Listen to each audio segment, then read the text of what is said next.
welcome back. This is your man Warrior. This is another patron roster review, and this is Ragnaros with Moss Croatia.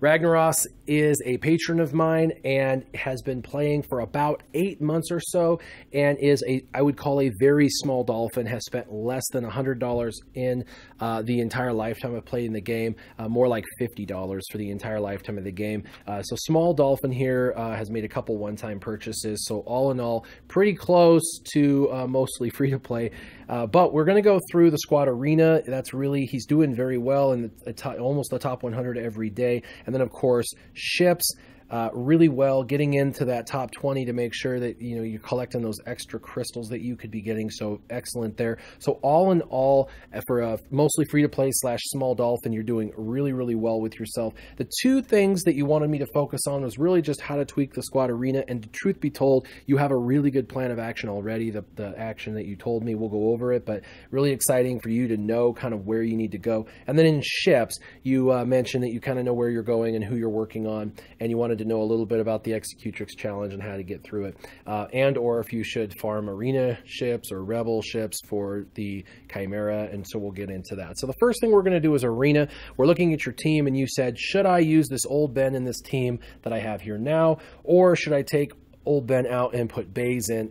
And you answered your own question, and that was that you just do better with old Ben in this slot for now. Bays by himself isn't doing as well for you, and that is exactly where I would recommend keeping old Ben in this team. You really need a tank, and he's the tank, and he does really well. Now I know you wanted him to be in there for the ability block, and so when you look at your old Ben, you've got a lot of potency. You've added over 31% potency.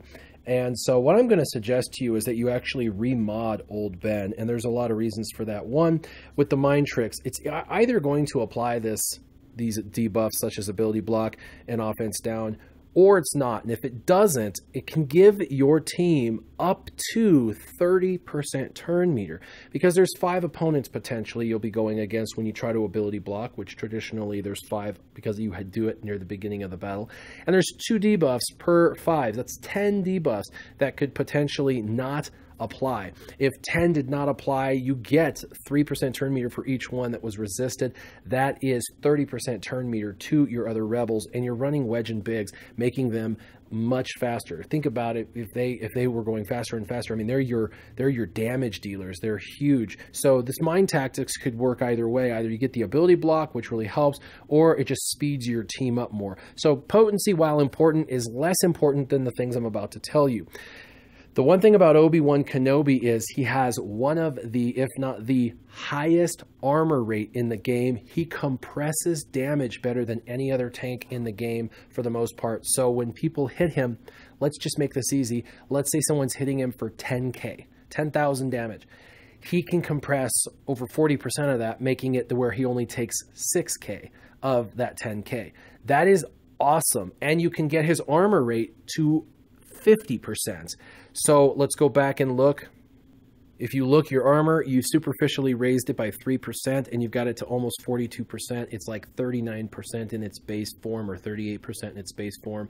So I would definitely suggest to you that you can seriously consider remodding old Ben with defense mods. Now, I know a lot of people don't use and don't farm for defense mods, but really defense mods are designed for old Ben, because he is going to compress all that damage, and he's going to last a phenomenal amount longer. If you actually have defense mods on him, you'll get his armor up to around 47 to 50%, which is going to compress half the damage. So everybody trying to hurt you is going to have to hit him, and they're not going to be able to get through hardly any of that damage.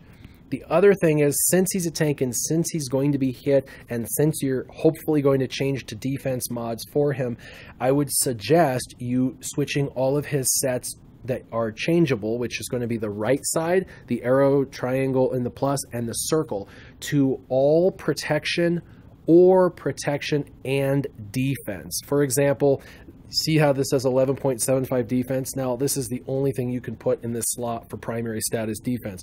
But for this one, you can have a primary stat of defense or protection. For this one, you can have a primary stat of defense or protection.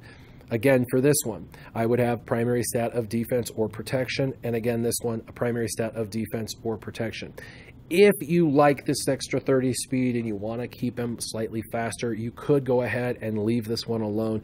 But at a minimum, those other three I would have as protection and or defense. Now, if you can get one of them for defense, put the other two as protection. You want to definitely bolster his protection up. But if you have one of those as defense and the other three as protection, you are going to compress so much damage and take so long for people to go through him that your other characters are going to get a lot of turn meter and get to go faster and faster and do a lot of damage before they're ever going to be able to get through Old Ben. So Old Ben's a phenomenal option, but again, remod him, get a lot of defense and protection.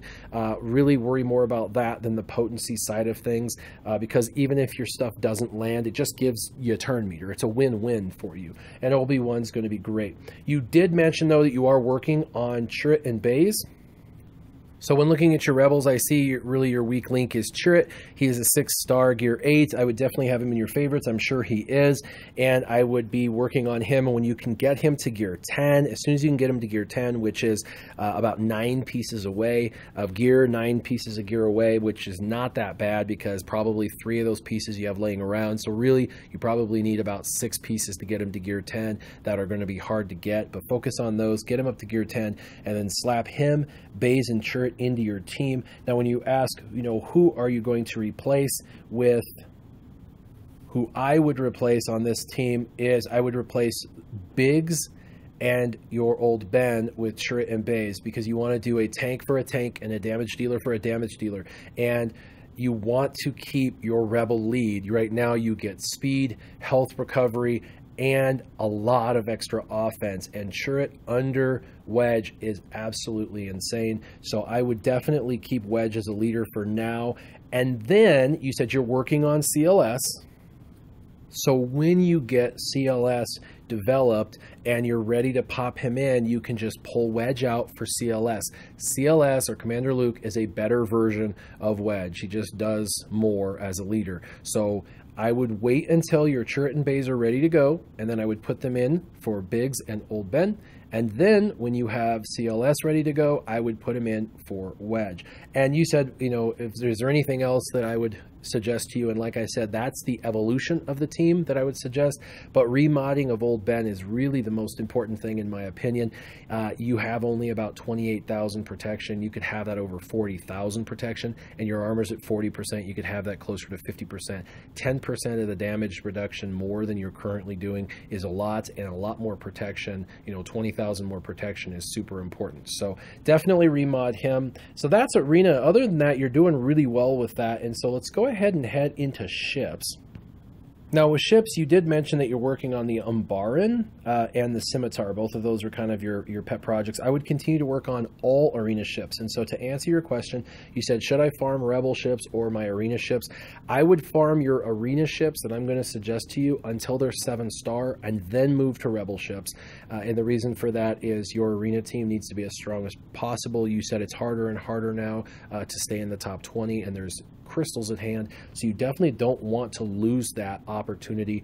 While the Chimera is amazing and you definitely need the Rebels to get there, I would definitely still focus on your Arena team first and then go to Rebels. And as far as passing the Executrix challenge, 5-star and 6-star, there's just not enough difference to matter, and you're going to be moving to the Chimera, in the next 3 to 6 months anyway. So I would just continue to develop your team, and over time, naturally, you will be able to eventually beat that Executrix challenge, and it'll just come, organically or naturally through the development of your team. So let's go ahead and go over your ships and how it should look. And so the Executrix, definitely use that ship as the primary ship.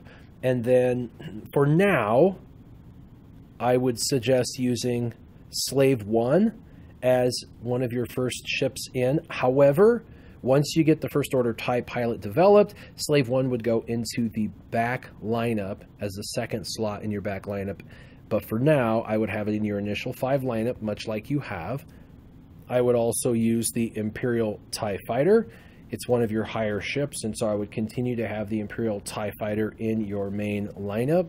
I would also use the TIE Advance. This is another one of your ships in your main lineup. The Imperial TIE Fighter, Slave 1, and the TIE Advance are all three going to do target lock on their basic.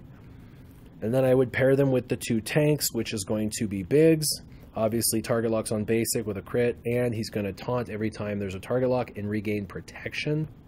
And like you mentioned, the Umbaran, this is going to allow for you to dispel the opponent's taunt and target exactly who you need to target when you're on offense, as well as he's super tanky. And then when your Scimitar comes in on your first slot backups, you're going to be able to false taunt the Umbaran. And so that would be the first in your lineup. In your backup is going to be the Scimitar.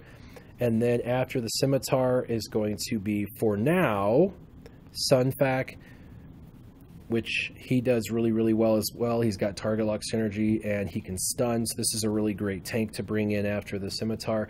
And then lastly would be one of your high damage dealers, such as Wedge Antilles. Now, the one character that I see that is really underdeveloped that I really feel like is absolutely clutch and critical is your First Order TIE Fighter. Now, this ship is ridiculously easy to farm right out of the Galactic War coins that you earn. You're going to earn 800 to 1200 Galactic War coins every single day, and you should be able to have this ship farmed really fast. The character is very difficult to farm, but even at 3 stars would be fine character-wise, as long as you get the gear and the abilities up, and your gear is only at gear 6, and the abilities are only at level 3. So I would take this character to the next level by maxing out 5-dot mods. Even if you're not using this character anywhere else, just throw random 5-dot mods in here, get those 5-dot mods to level 15, get the attacks and abilities maxed out at least to level 7, and then gear him up to gear 10, gear 11, somewhere like that, probably gear 10 minimum.